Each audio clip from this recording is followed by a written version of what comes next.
Olá, meus queridos irmãos e amigos, a paz do Senhor Jesus, muito bem-vindos a mais uma Escola Bíblica Dominical. Eu sou o pastor Luiz Prates, estou aqui com os meus amigos de todas as semanas, pastor Marcos Santana, pastor William Barros, porque juntos aqui nós estaremos estudando a nossa lição número 5 da nossa revista Betel Dominical do terceiro trimestre de 2021. Lembrando que esta revista é comentada pelo bispo Samuel Ferreira, diretor executivo da editora Betel e presidente da Adebras. Quero também lembrar a você que tem a nossa revista que se você colocar aqui o seu celular, há um QR Code aqui. Você terá acesso ao nosso vídeo Foco na Lição, que vai ao ar toda segunda-feira. Você pode ter acesso, mas você com a revista você já vai, no momento, né? Você com a revista já vai conseguir ver todos os vídeos, já para tendo uma ideia de todo o conteúdo da revista, você já vai se preparando para esse momento, porque esse é o grande momento esperado, onde nós temos aqui a oportunidade de comentar a aula completa. Então eu quero te dar as boas-vindas, agradecê-lo por estar aqui nos acompanhando, se inscrever em nosso canal, curtir, compartilhar, comentar. Muitíssimo obrigado. Muitíssimo obrigado a cada um de vocês. Você não é inscrito ainda? Se inscreva, dá uma paradinha agora no vídeo, clica lá no botão inscrever-se e também você aciona o sininho para que você possa ser notificado pelo próprio YouTube sempre que um novo vídeo for ao ar, ok? Então, a nossa lição de hoje tem como título Fidelidade, um estilo de vida.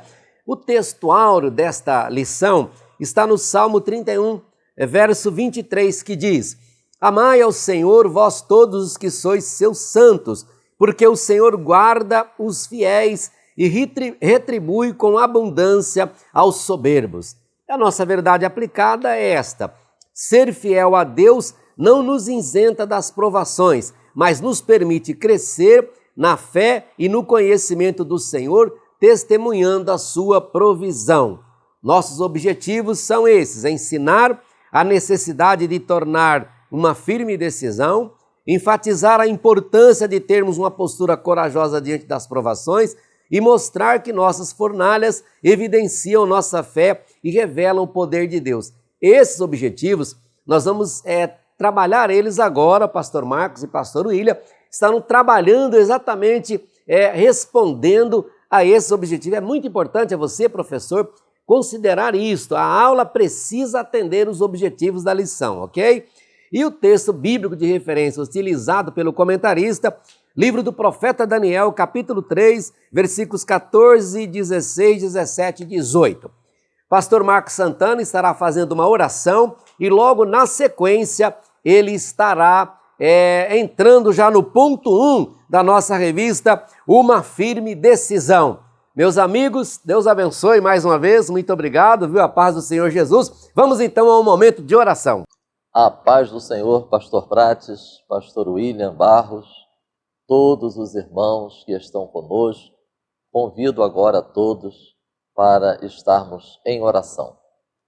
Maravilhoso Deus, nosso Pai Celestial, graças nós te damos por mais esta oportunidade de podermos estar reunidos em torno da Tua Palavra. Pedimos que o Teu Espírito Santo nos esclareça, nos ensine, nos guie no estudo desta lição. Abra o nosso entendimento para compreender a Tua Palavra e ajuda-nos a vivenciarmos os princípios que nela nós encontramos. Que assim seja, para a edificação da Igreja e para a glória do Teu nome. Em nome de Jesus. Amém.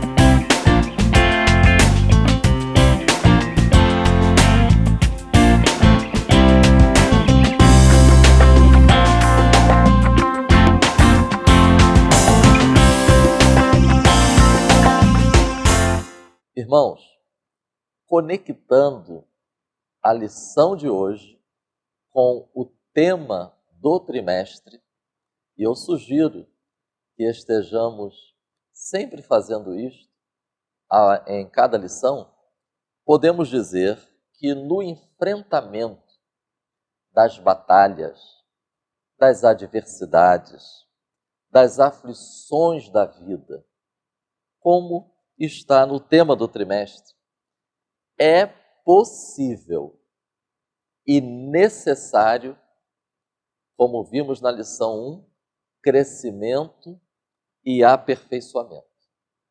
Como vimos na lição 2, fé. Como vimos na lição 3, atitude e comportamento coerentes com os princípios bíblicos. É necessário e possível frutificar. E na lição de hoje, é necessário e possível sermos fiéis. Fidelidade. Consultando o dicionário, são vários os sentidos para essa expressão fidelidade, e 2 desses sentidos que encontramos é verdadeiro ou firme na fé. Lembrando que o título da nossa lição é Fidelidade, um estilo de vida. Um estilo de vida caracterizado, marcado pelo verdadeiro, pela firmeza na fé. O dicionário enciclopédico da Bíblia, eu encontrei uma expressão que eu achei muito apropriada quando o assunto é fidelidade. A fé é irreversível. Apocalipse, capítulo 2, versículos 9 e 10, nós vamos encontrar na carta enviada à igreja de Esmirna esse contexto: tribulação, pobreza, adversários, sofrimento, prisão, provação e morte. E aí depois a expressão que encontramos nessa mensagem do Senhor Jesus para a sua igreja é: ser fiel. Permanecer firme na confiança em Deus, mesmo que as circunstâncias aparentemente estejam contrárias. Somos chamados, como discípulos de Cristo e membros do corpo de Cristo, a sermos fiéis. Daniel, capítulo 3, versículos 16 ao 18, que é o capítulo que trata dos amigos de Daniel, acho interessante nós destacarmos na resposta que os amigos de Daniel deram para Nabucodonosor. Ficou muito claro nesta resposta qual era o fundamento da fidelidade demonstrada por aqueles 3 homens. Eles disseram: nosso Deus. A partir desta resposta, eu quero convidar os professores e alunos para estarem meditando de novo na lição 9 do trimestre passado.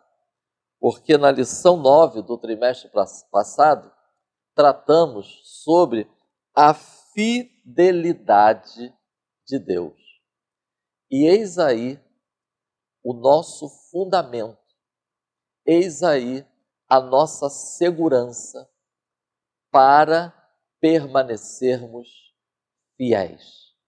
Nosso Deus, o Deus fiel, ele requer do homem fidelidade. O dicionário da Sociedade Bíblica do Brasil traz esse texto que eu achei muito apropriado.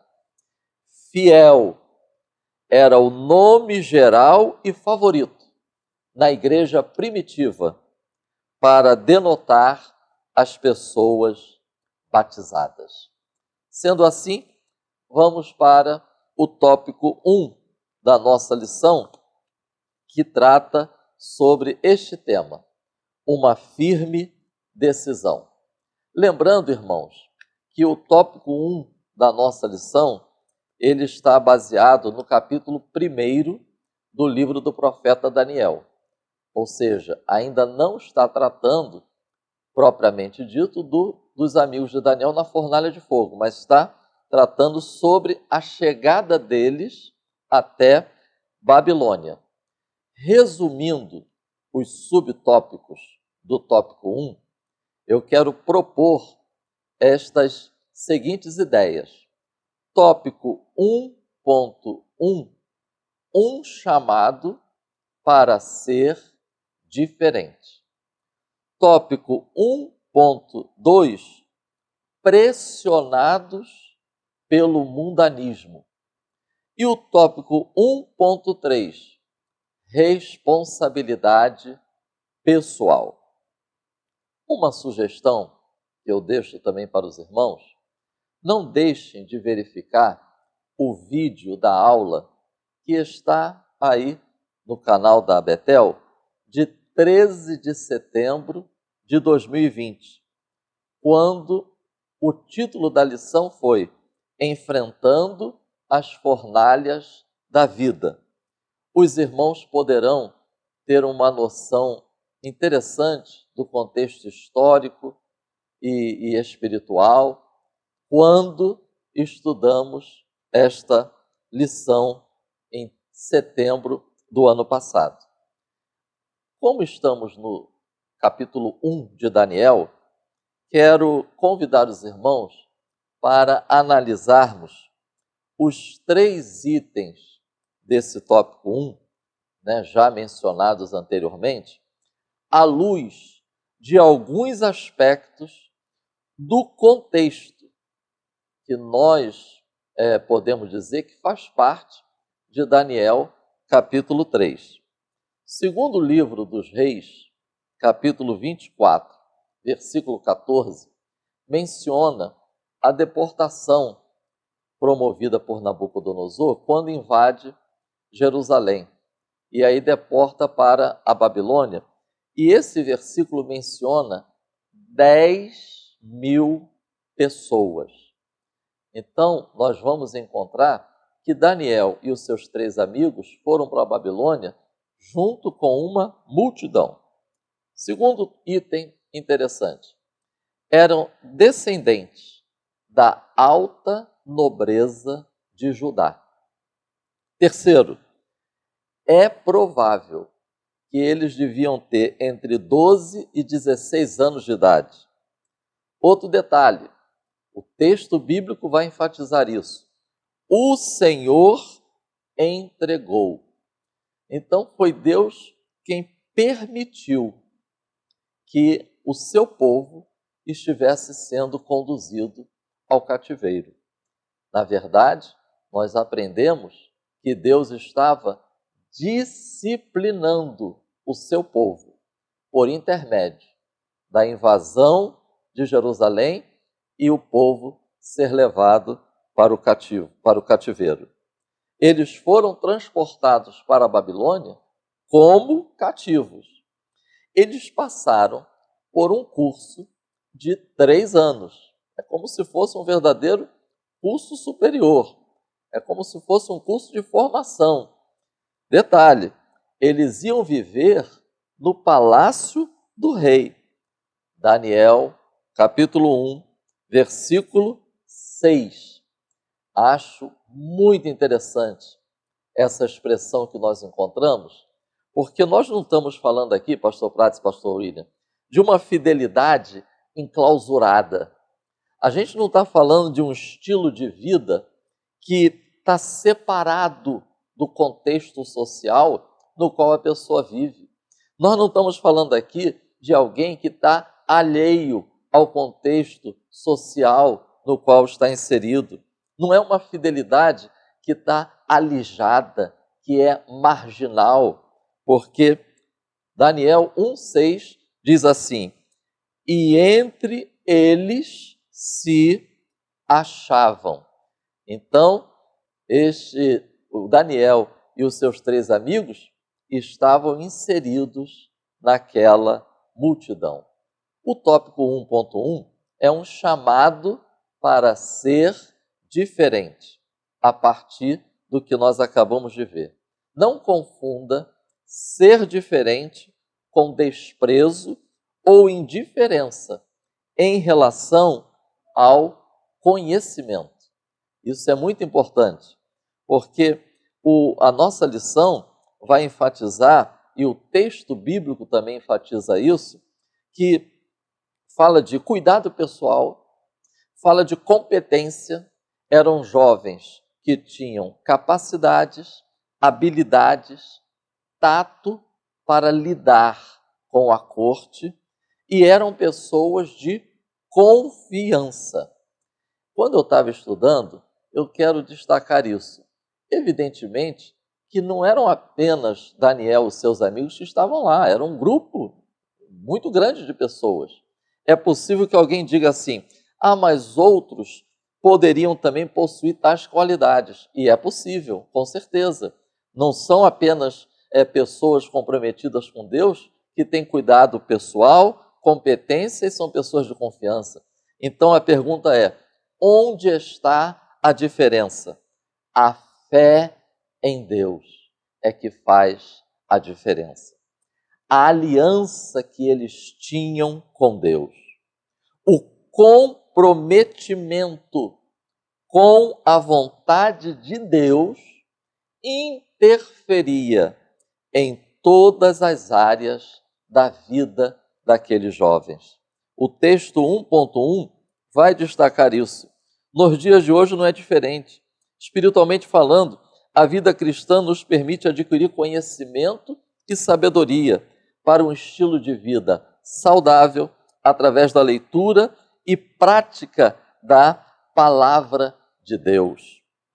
O tópico 1.2, como dito anteriormente, podemos dizer que foca essa pressão que os servos de Deus sofrem para que se rendam ao mundanismo. Quero destacar esse texto do tópico 1.2.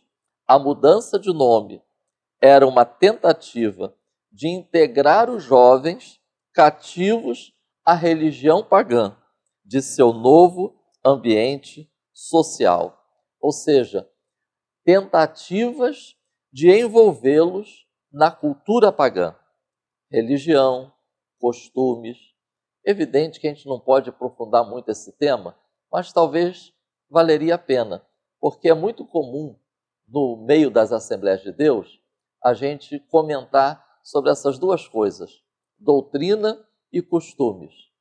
E, infelizmente, às vezes, talvez por excesso de zelo, a gente acaba falando de doutrina e dizendo que o costume não é doutrina, é outra coisa.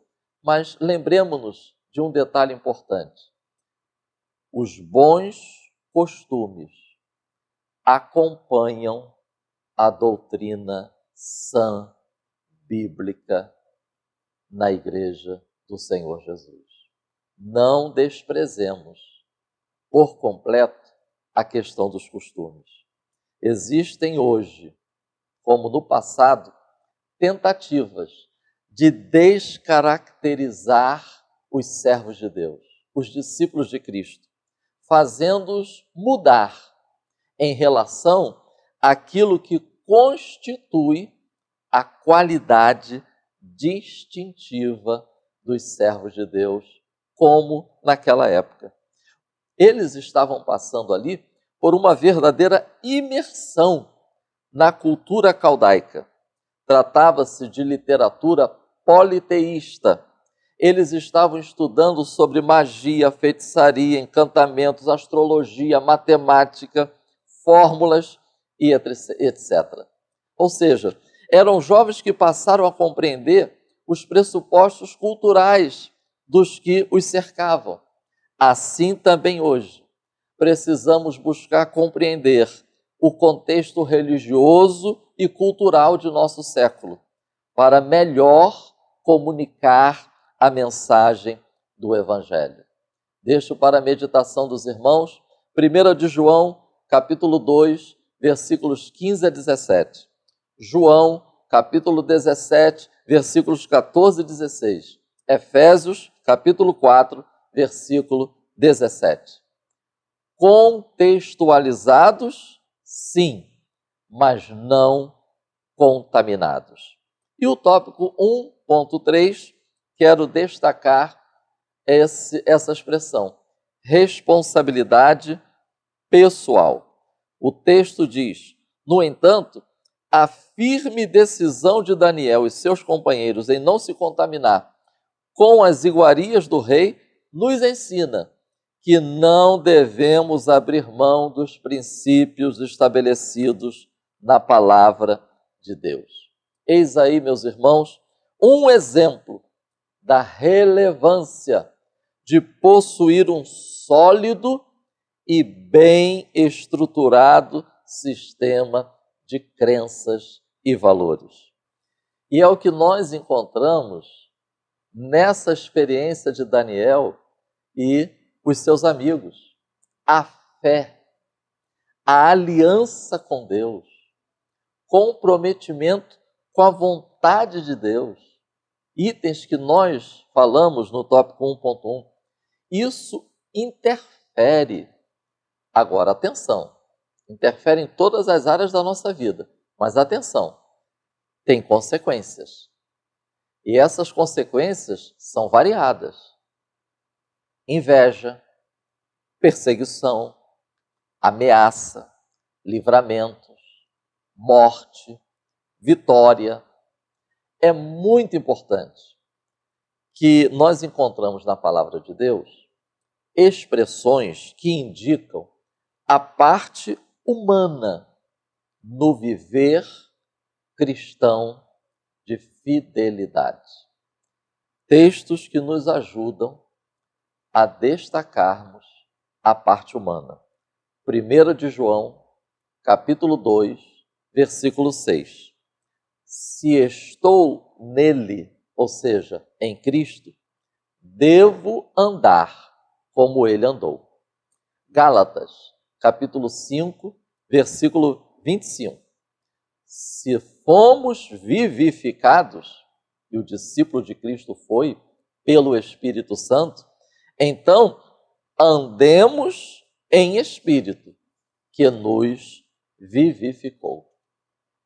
E, encerrando, é possível, irmãos, continuar sendo ovelha, mesmo entre os lobos. É possível viver no mundo sem ser do mundo. É possível sermos irrepreensíveis e sinceros no meio de uma geração corrompida e perversa.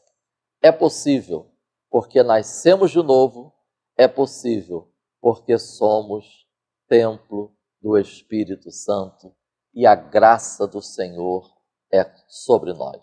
Amém. Muito obrigado, pastor Marcos Santana, pelo comentário aí do ponto 1. Podemos dizer então que o pastor Marcos nos ensinou e nós aprendemos que mesmo longe de casa, da família, do templo, da liderança religiosa, é preciso ser fiel a Deus, que tudo vê, pois seus olhos procuram os fiéis da terra. E assim nós fechamos o ponto 1. Vamos então ao ponto 2 com o pastor William Barros, antes do forno de fogo ardente, pastor William Barros. A partir do pastor Prates, pastor Marcos Santana e a todos vocês que mais uma vez vêm conosco participar de mais uma aula promovida pela editora Betel, na nossa escola bíblica dominical, dessa feita a nossa lição de número 5. Eu começo aqui no nosso tópico 2, de onde parou o pastor Marcos Santana, e quero lembrar a vocês que o fundo histórico de tudo que foi tratado na nossa lição, como já abordou o pastor Marcos, vai mostrar para nós justamente o capítulo 2 do livro de Daniel, o sonho que Nabucodonosor havia tido e a estátua que ele havia visto, que desde a cabeça até os pés, mais tarde é destruída.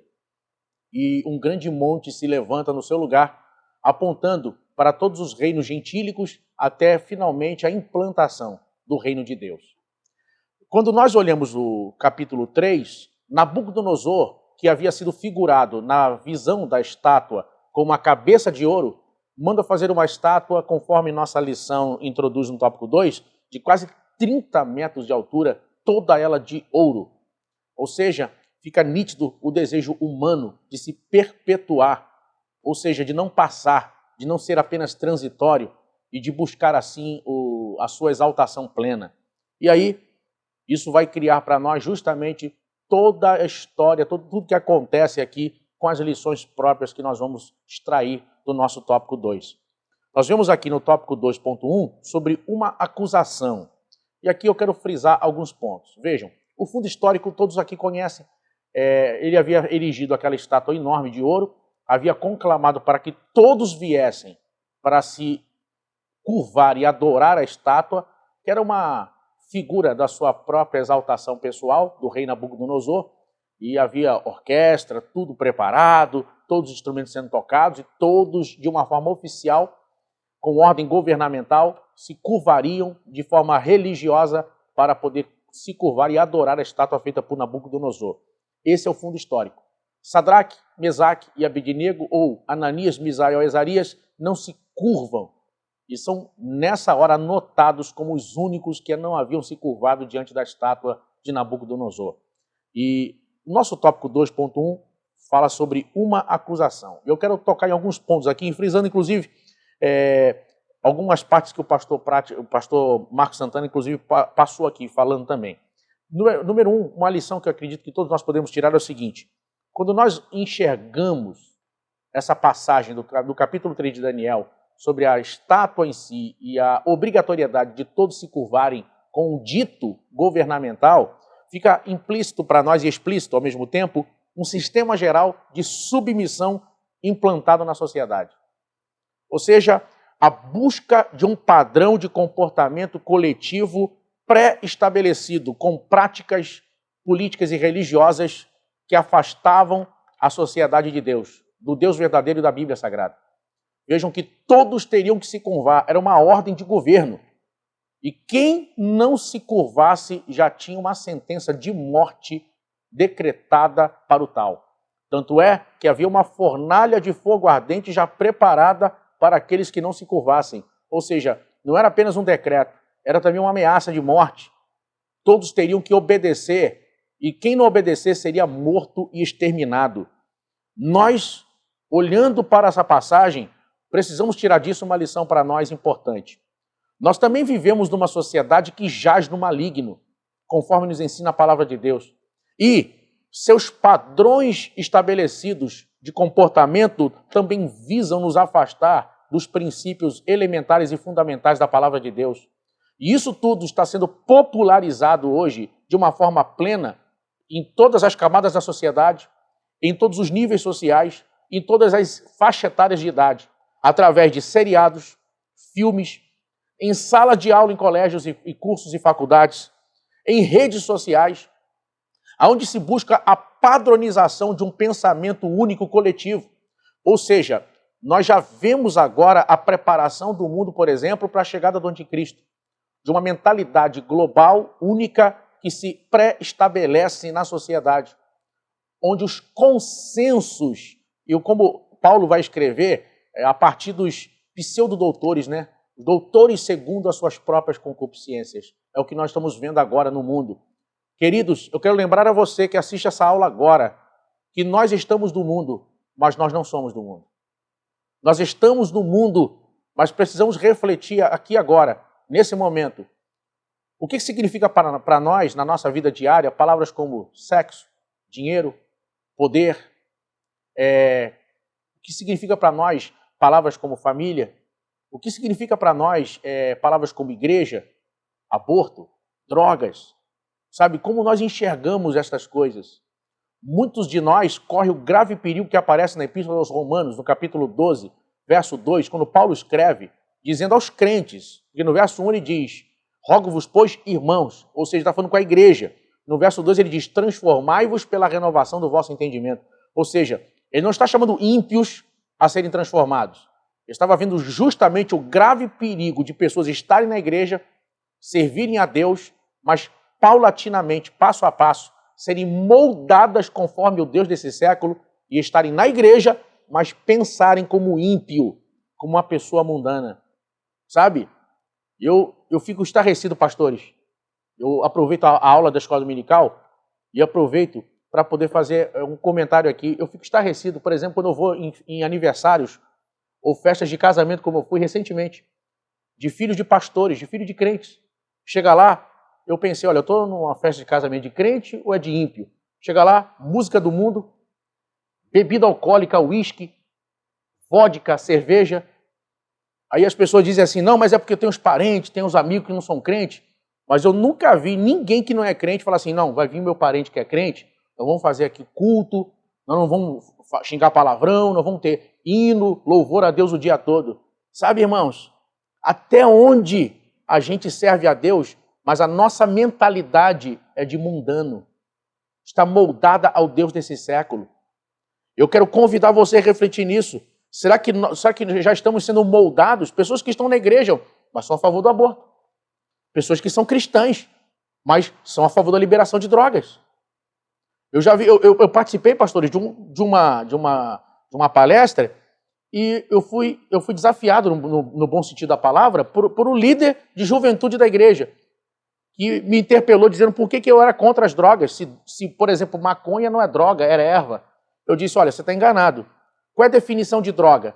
Toda e qualquer substância natural ou sintética que em contato ou inserido no organismo modifica suas funções. Ou seja, maconha é droga. E outra coisa, de mais a mais, você pesquisa e veja as nações que liberaram o uso de drogas, por exemplo, e eu pergunto qual delas teve diminuição no tráfico de drogas ou diminuição de consumo. Olha o nosso vizinho Uruguai, que não me deixa mentir, onde aumentou muito o tráfico e o consumo de drogas, até mesmo entre os adolescentes, e aumentou também o suicídio e morte. Agora, e de mais a mais, a Bíblia diz, quer comais, quer bebais, ou fizer qualquer outra coisa, fazei tudo para a glória de Deus. Ou seja, até onde a gente é crente, mas pensa como ímpio. Nós não podemos nos curvar aos modelos pré-estabelecidos. Uma coisa é a gente se atualizar. Uma coisa é a gente se contextualizar. Nós estamos no mundo. Por exemplo, eu lembro que o meu avô usava chapéu quando eu vinha para a igreja. Hoje a gente não usa mais chapéu. Eu lembro que os nossos cultos, por exemplo, muita coisa não se tinha quando eu era criança. Eu lembro guitarra, teclado, nem toda igreja tinha instrumentos eletrônicos. Hoje as coisas melhoraram, o som melhorou, o microfone é melhor, a gente se atualizou. Hoje as igrejas têm ar-condicionado. Eu lembro que quantos cultos eu fui na minha adolescência, eu saí de lá molhado de suor. Hoje os nossos cultos, aqui no Rio de Janeiro é muito quente, a maioria das igrejas tem ar-condicionado. Nós nos atualizamos, nos contextualizamos. Mas outra coisa é abrir brechas e se contaminar. O nosso desafio, que fica claro para nós com toda essa situação, primeiro, o nosso desafio é ser diferente. O nosso desafio é ser diferente. Aqueles 3 jovens, Ananias, Misael e Azarias, estavam ali diante de uma situação que eles tinham que tomar uma decisão na hora. Não dava para esperar. Ou eles eram diferentes de todos que estavam ali, ou eles se dobravam como todos se dobraram. Eles decidiram ser diferentes. Segundo, o desafio de aparentemente ser a minoria. Está todo mundo fazendo. Se a maioria faz, por que não fazer? Se está todo mundo indo, por que eu não vou? Aí fica a ideia de que o pecado é geográfico, que o pecado é questão de ponto de vista, cultura. O pecado não é cultural. Eles simplesmente tomaram a decisão. Ainda que sejamos minorias aqui, nós não vamos dobrar nosso joelho. E aqui a gente aprende a lição. Que 3, no meio de uma multidão daquela, só 3, com Deus, ainda é maioria. Você sozinho, dentro de uma batalha, dentro de uma guerra, dentro de um desafio, sozinho, você e Deus, ainda é maioria, mesmo cercado. Não é à toa que a Bíblia diz no Salmo 91 que 1000 cairão ao teu lado, 10.000 à tua direita, mas tu não serás atingido. A pergunta para nós é simples. até onde estamos dispostos a ir por Jesus. Aonde está o limite do nosso cristianismo? O nosso cristianismo vai até onde a gente não tem mais dinheiro? O nosso cristianismo, ele permanece enquanto temos recursos? Enquanto temos saúde? Enquanto não morre alguém que amamos? Nosso cristianismo, ele sobrevive aos desertos? Estamos prontos a morrer pelo Evangelho, morrer por Jesus? Estamos prontos a abrir mão? O nosso tópico 2.2 vai mostrar ainda uma outra coisa importante sobre essa situação do capítulo 3 de Daniel. Uma nova tentativa, que é o quê? Quando os 3 jovens são vistos de pé, os únicos que estão de pé, Nabucodonosor oferece a eles o que seria tido como um ato de misericórdia ou uma clemência, a chance de novamente serem tocados os instrumentos e os 3 dessa vez dobrarem os joelhos. E aqui nós vamos ver que por trás dessa nova chance, na verdade, há um ataque do diabo. O diabo acredita que vencerá você pelo cansaço. Ele acredita que vencerá você pela insistência. Ele acredita que hoje é não, amanhã é não, daqui a pouco você se cala e por fim você cede. Ele acredita que pela insistência vai conseguir vencer e dobrar você. E aqui nosso autor vai trazer a lume para nós o exemplo do profeta que foi profetizar contra o altar de Jeroboão. Nós já falamos sobre esse profeta em outra revista, se eu não me engano, há 2 trimestres atrás. A situação daquele profeta é muito simples. Deus mandou ele profetizar contra o altar de Jeroboão e disse para ele que não comesse nem bebesse naquele lugar, que não aceitasse presentes e que não voltasse pelo mesmo caminho que ele foi. O rei lhe convida para comer na sua mesa depois do desfecho todo de tudo que Deus usou aquele profeta para fazer. O rei lhe convida para sentar na mesa, lhe daria um presente, ou seja, ele sairia de lá com dinheiro, com um grande presente. Não seria qualquer presente. Honrado, mas ele recusou, entendendo que a voz de Deus foi fiel ao dizer a ele que não comesse ali nem bebesse, não aceitasse presentes, não voltasse pelo mesmo caminho. E aí o que acontece? Ele recusa.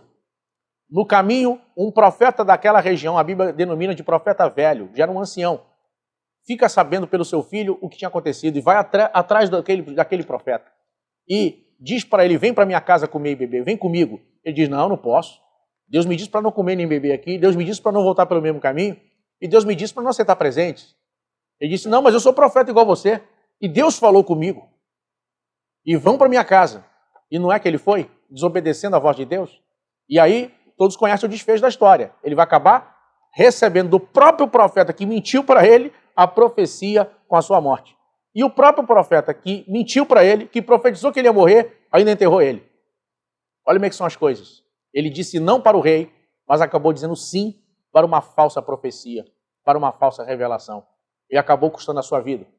E eu abro um parênteses aqui, eu já vi muita gente questionar essa passagem, mas por que Deus foi tão duro com aquele profeta, mas não fez nada com o profeta velho que mentiu para ele, que enganou ele? Irmãos, o texto não quer dizer que Deus não tenha tratado aquele profeta velho. O texto foca naquele que desobedeceu à voz de Deus.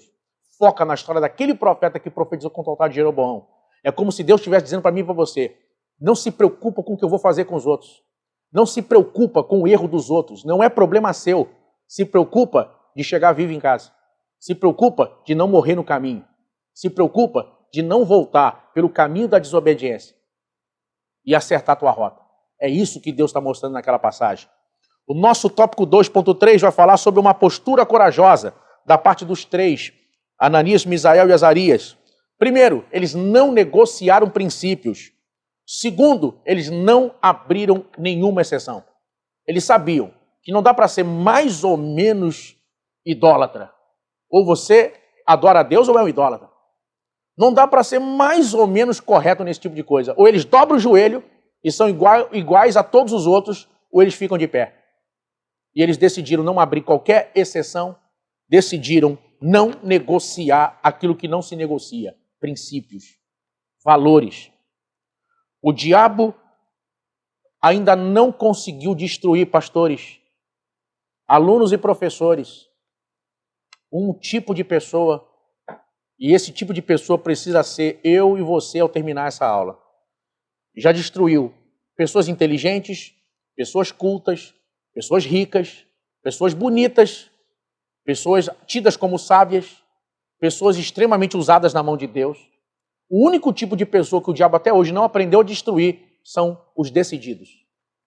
Como destruir alguém decidido? Alguém que vai falar assim, ó, vou te jogar na fornalha, eu não vou mudar minha opinião. Não, tu vai morrer, eu não mudo minha opinião. Como destruir alguém decidido? Eu espero que tenhamos pessoas decididas assistindo essa aula agora. E se porventura alguém nessa aula ainda está hesitante, é hora de você tomar sua decisão. A Bíblia diz que os que olham para o vento não cegam. Precisamos de pessoas firmes e decididas para avançar no reino de Deus. E eu vou concluindo aqui, entrando no nosso tópico 3, falando sobre o livramento na fornalha, no fogo ardente. Vejam como é que são as coisas, irmãos. A decisão daqueles 3 jovens, primeiro, atraiu o favor divino. Deus deu a eles o livramento. Segundo, atraiu a manifestação de Deus. Foi visto dentro da fornalha Deus junto com eles. Terceiro, atraiu a revelação de Deus. Não é uma visão que apenas uma pessoa viu. Todos que estavam ali viram aquela visão. Ou seja, a decisão daqueles 3 jovens atraiu o favor de Deus, a manifestação de Deus e a revelação de Deus. A estátua de ouro tão vista, imagina, tão admirada naquele momento, uma estátua daquela enorme, avaliada em milhões de dólares, deixou de ser o foco naquele momento. E o foco foi Deus dentro da fornalha com Sadraque, Mesaque e Abednego. Oh, irmãos, quando alguém decide ser fiel, quando alguém decide perseverar, quando alguém decide servir a Deus, mesmo que isso custe sua própria vida, oh, irmãos, de um jeito ou de outro, porque muitas pessoas morreram, não foram livradas como aconteceu com Ananias, Misael e Azarias, não viram os leões fecharem a boca na cova como aconteceu com Daniel. Muitos dos nossos irmãos morreram e viveram o evangelho até a morte, se tornaram mártires do cristianismo. Mas isso não significa que morreram em derrota. Não, queridos. Quando nós somos fiéis a Deus, o favor divino, a manifestação de Deus e a revelação de Deus estão presentes em situações críticas da nossa vida.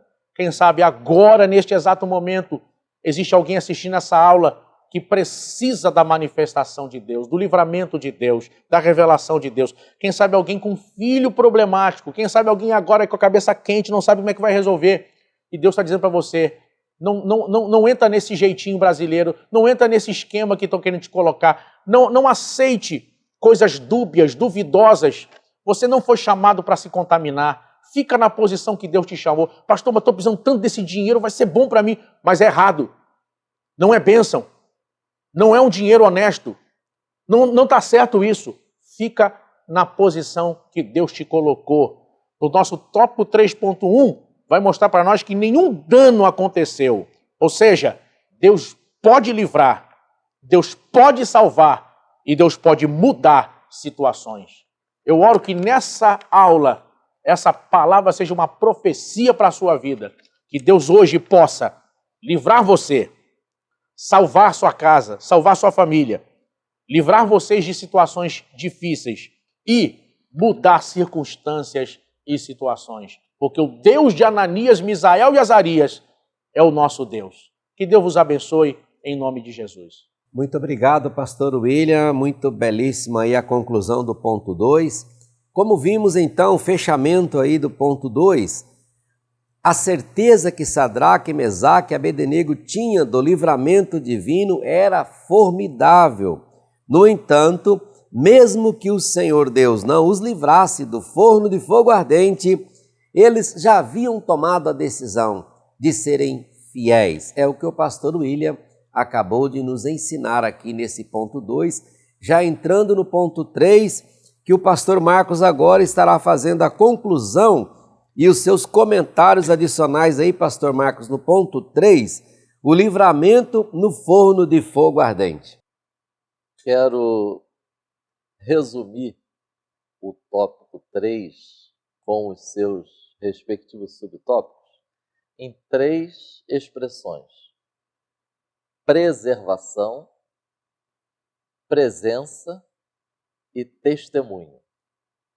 Em relação à preservação, é importante, o pastor William já falou sobre isso aqui. Nem sempre servos de Deus foram livres de morrer queimados. E aí, vale aproveitarmos esta lição para apresentarmos às classes algumas reflexões sobre isto. Deus nos preserva de tudo que quer impedir o cumprimento do seu propósito na nossa vida. Deus nos preserva de tudo aquilo que quer impedir-nos de cumprirmos o ministério que recebemos do Senhor. Deus nos preserva de tudo aquilo que quer impedir nosso contínuo crescimento em Cristo Jesus. À luz desse tema de preservação, precisamos recorrer às palavras de Jesus Cristo. Lucas, capítulo 21, do versículo 16 ao versículo 19, em seu sermão escatológico, o próprio Cristo disse: sereis entregues, matarão alguns de vós, sereis odiados. E note, ele também disse: não perecerá um único cabelo da vossa cabeça. E aí no versículo 19 nós encontramos: é pela perseverança que vocês ganharão a sua alma. Fidelidade a Deus permitirá que experimentemos e testemunhemos o seu poder em nos preservar. Presença. É fundamental que cada discípulo de Cristo esteja plenamente consciente de que dependemos exclusivamente da presença de Deus. Cristo disse: sem mim nada podeis fazer. E aí também vale a gente pensar assim: eles foram preservados porque Deus estava com eles na fornalha. E aí a pergunta é: e aqueles que morreram queimados pelo fogo? A resposta é: eles permaneceram fiéis porque Deus estava com eles. Portanto, meus irmãos, a presença de Deus é que faz a diferença na vida do discípulo de Cristo, sejam quais forem as circunstâncias. O resultado sempre será um: para o fiel é a vitória. E por último, testemunho. E aqui é importante lembrarmos de um detalhe. Quanto tempo já tinha se passado desde a chegada daqueles 3 homens na Babilônia? Lembremos-nos que eles devem ter chegado lá entre 12 e 16 anos. Eu estava lendo um comentário que dizia que a Septuaginta, ela apresenta a data. A Septuaginta diz que isso ocorreu no 18º ano de governo de Nabucodonosor. Então, irmãos, nós vemos aqui um verdadeiro exemplo de 3 homens que demonstraram profundas convicções. Porque vamos colocar aqui, 18 anos depois de conviver no palácio, na corte, eles ainda tinham profundas convicções acerca de suas crenças e seus valores. Um verdadeiro exemplo para nós. Eu deixo aqui essa pergunta: nossa fé e conduta diante das adversidades tem despertado a atenção do mundo? Tem contribuído para o nosso testemunho? É importante estarmos atentos ao que diz 1 de Pedro, capítulo 3, versículos 14 e 15, porque muito contribui para a reflexão sobre o testemunho dado por aqueles homens diante daquela multidão após serem livres de morrer pelo fogo. 1 de Pedro apresenta-nos um contexto de sofrimento e perseguição. Mas aí o apóstolo Pedro escreve à igreja do Senhor Jesus: não tenham medo das ameaças, nem fiquem angustiados. Parece que podemos ver Pedro como se estivesse falando para aqueles jovens, mas fala para nós hoje: não tenham medo. Pelo contrário, aí o apóstolo Pedro diz: santifiquem a Cristo como Senhor no seu coração, estando sempre preparado para responder a todo aquele que pedir razão da esperança que vocês têm. Santifiquem a Cristo, reverenciar a Cristo, honrar a Cristo, glorificar a Cristo mediante a fidelidade, reconhecendo o senhorio de Cristo, não apenas sobre as nossas vidas, mas o senhorio de Cristo também sobre as circunstâncias adversas que porventura estamos vivenciando. Essa convicção, essa certeza traz paz. Ainda que eu ande pelo vale da sombra da morte, não temeria mal algum, porque tu estás comigo.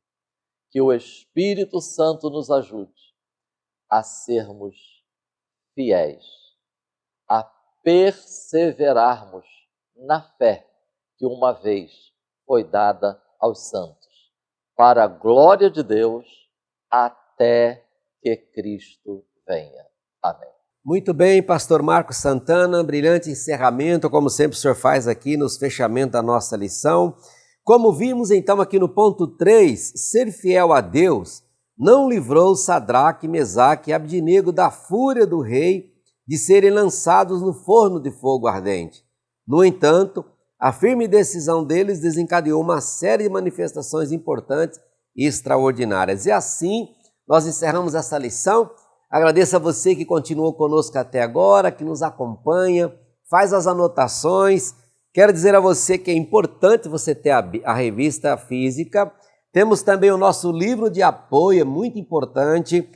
Temos a revista no formato grande, para quem gosta de uma leitura, de uma letra um pouco maior. E para aqueles que gostam de já encadernar, você já pode comprar ela encadernada, que é a revista de capa dura, que nós temos também uma opção para colecionador. Ela comemora os 30 anos da editora Betel. É uma edição especial, é bem limitada que a editora tem e a editora disponibiliza também para você ir acompanhando os estudos. Como viu, o pastor Marcos Santana fez algumas referências junto com o pastor William de assuntos já tratados em outras oportunidades. Então é importante sempre você estar relembrando isso e buscando e revendo. Então, muito obrigado. Querendo o bom Deus, a semana que vem nós vamos estar aqui de novo para estudarmos a lição de número 6. E a lição de número 6 vai falar sobre a pessoa do Espírito Santo. Três pontos importantes, cujo contexto é Jesus estava para ser crucificado e ele chama os discípulos para dar algumas instruções, e ele vai falar ali sobre a sua partida, o detalhe da sua partida, e ele faz uma promessa de enviar o Consolador. E o versículo 25 do capítulo 14 e 26 diz assim: tenho-vos dito isto estando convosco. Jesus conversando com os discípulos. Mas aquele Consolador, o Espírito Santo, que o Pai enviará em meu nome, esse vos ensinará todas as coisas e vos fará lembrar de tudo quanto vos tenho dito. Então é este assunto que, querendo o bom Deus, será tratado no próximo vídeo. Já peço a você, vai estudando aí, Evangelho de João, capítulo 14. Você vai já está mais ou menos por dentro aí de como vai ser a próxima aula, fazendo também as suas antecipações, você que é professor, já com o plano de aula e também o vídeo Foco na Lição. Deus abençoe a todos. Vamos então à palavra de oração com o pastor William Barros. Muito bem, pastor Prates. Olha bem, então um convite muito especial para vocês. Nesta sexta e amanhã sábado, nós estaremos em Laje, Santa Catarina, com o pastor Hildeberto Paixão, ministrando o EBOM. Você da região, você de Santa Catarina, se você puder, venha estar conosco. Serão 2 dias, eu tenho certeza que serão bênção para todos nós. Então, nós temos um encontro marcado. Se você puder, vamos lá. E fale comigo no final do culto, vem falar comigo. Olha, eu estou assistindo as aulas da Betel, participando. Fala com a gente, prestigia a Betel. Se não se inscreveu ainda no canal, reforço o que disse o pastor Prates, se inscreva no canal, ativa o sininho e fique por dentro de toda a programação. Vamos orar? Senhor Jesus, te agradecemos pela aula de hoje, pedimos a tua bênção e que tanto professores como alunos possam ricamente serem abençoados com essa aula, ó Deus, tão edificante. Ó Pai, te louvo e engrandeço por tudo, em nome de Jesus. Amém. Editora Betel, edificando a casa de Deus.